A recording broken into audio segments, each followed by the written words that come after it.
Hi, I'm Gary from organicweb.com.au. I'm a Mailchimp Pro partner and marketing consultant, and thank you for joining me for another episode where I answer your Mailchimp questions. If you do have any Mailchimp questions, as always, please leave them in the comment of one of my videos. Please like my videos, subscribe, and let's get started anyway. So our first question is, how do I add a user to my Mailchimp account? How do I add a user to my Mailchimp account? It's nice and simple. If I click my name to the bottom left of the screen, click Account, click Settings, Users, you'll notice I currently have 2 people with access to this Mailchimp account. Depending on what plan you're on in Mailchimp, depends on whether you can add more people and how many more people you can add. In other words, users that can access your Mailchimp account. So there might be 3 of you that do email marketing in your organization.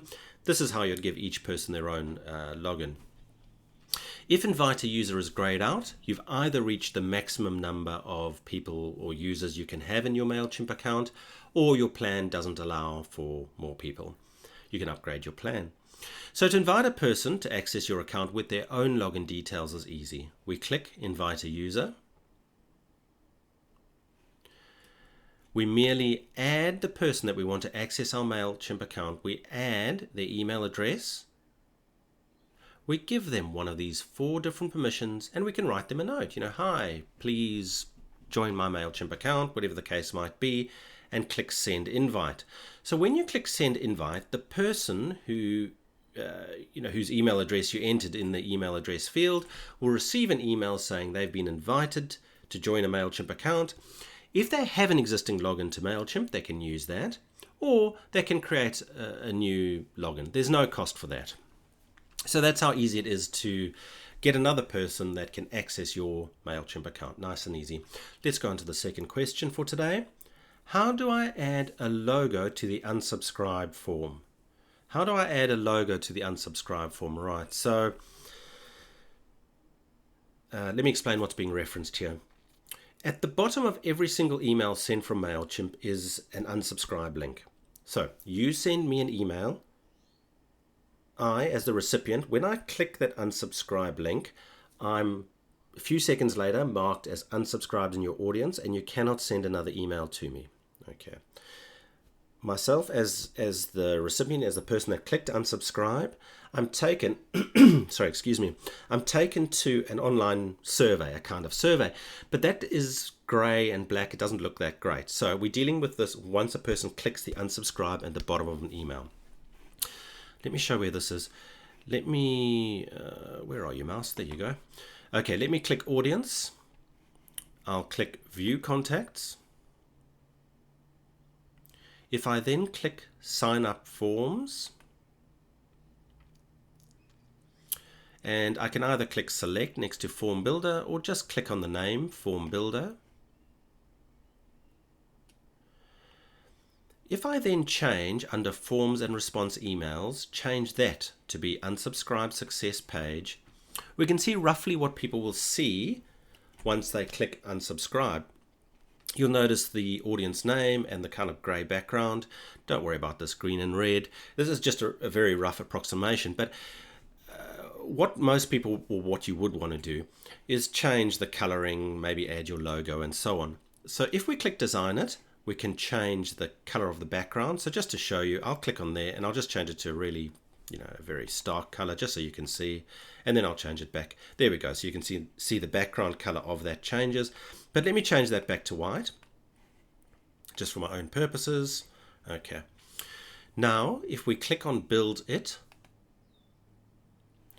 let me change that from being my audience name and actually use my logo. So all I do is I hover over my audience name. I click Use Image. I'm in my Content Studio. I can either upload my logo, or I could just click my logo if it's already there. Click Insert, click Save and Insert Image. And there we go. It just looks a little bit more pretty. You don't need to go through and do the same thing for every single form, because what you'll notice is that the styling filters through to all the forms. So that makes it look a little bit better. On to the third question. Why can't I upload a PDF into Mailchimp? Okay. What we're dealing with here is under, where are we? Sorry, I sometimes get myself lost. Click Content Studio. So Content Studio is the, let's call it, file manager in Mailchimp. It's where we keep our images and so on. So if I click on My Files, the files I've uploaded are here. I can drag and drop new images. I could upload. I could even click the down arrow, import from an online URL. So we can add, in this case anyway, PDF files, CSV files, TXT, doc, etc. files into the Content Studio and link to them from our emails. For example, even our landing pages or customer journeys or something like that. So the question is, why can't I upload a PDF into Mailchimp? Right. From my experience, the most common reason why a person can't upload a certain PDF into Mailchimp is that it's too big in file size.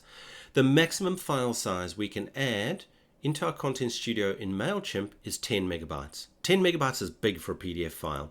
But if your file is above 10 megabytes, Mailchimp will not accept it. It'll give you an error message and you will not be able to upload it. So again, it's to do with the file size of the PDF. If it's more than 10 megabytes, you won't be able to upload it. The workaround here is if you use Dropbox, Google Drive, Microsoft OneDrive, etc., you could always upload your PDF file into that and just link to your file in, for example, Dropbox or OneDrive, rather than uploading it into Mailchimp. Last but not least, let's get on to the last question for today. How do I stop emails going to spam? Right, there's no one simple answer here. Spam filters look for all sorts of things. Different spam filters, look for different things. Most of them, however, look for quite simply hundreds of different things, and each one's ranked differently and at different times depending how much spam is coming through. The biggest thing you can possibly do to improve your rates of not going to a spam junk folder is by authenticating your domain. That's probably the biggest reason, and also don't get people marking your emails as spam. But let me just deal with the big one of authenticating your domain, because honestly I really can't stress this enough. It is the single biggest thing you can do to stop your emails going to spam.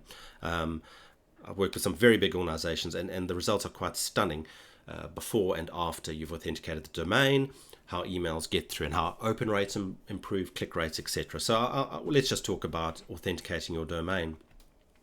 What authenticating a domain is adding a record to your domain name, your sending domain name, saying that you're using Mailchimp. What happens is there's this thing that goes on, let's call it behind the scenes, with email, in that when you send an email, you could send it from many different providers.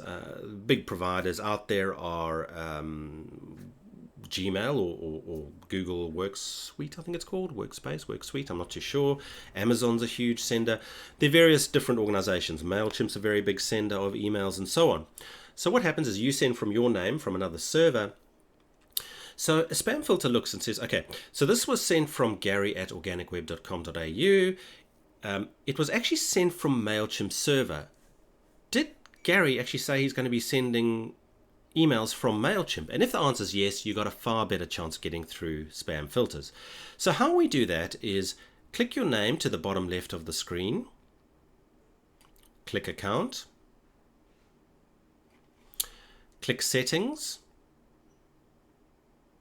click domains.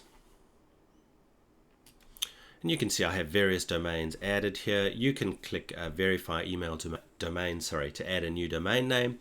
And you'll notice that some say here verified and some authenticated. Verified means that an email has been received on this domain name by someone, and then they've clicked a button saying, yes, I received this email.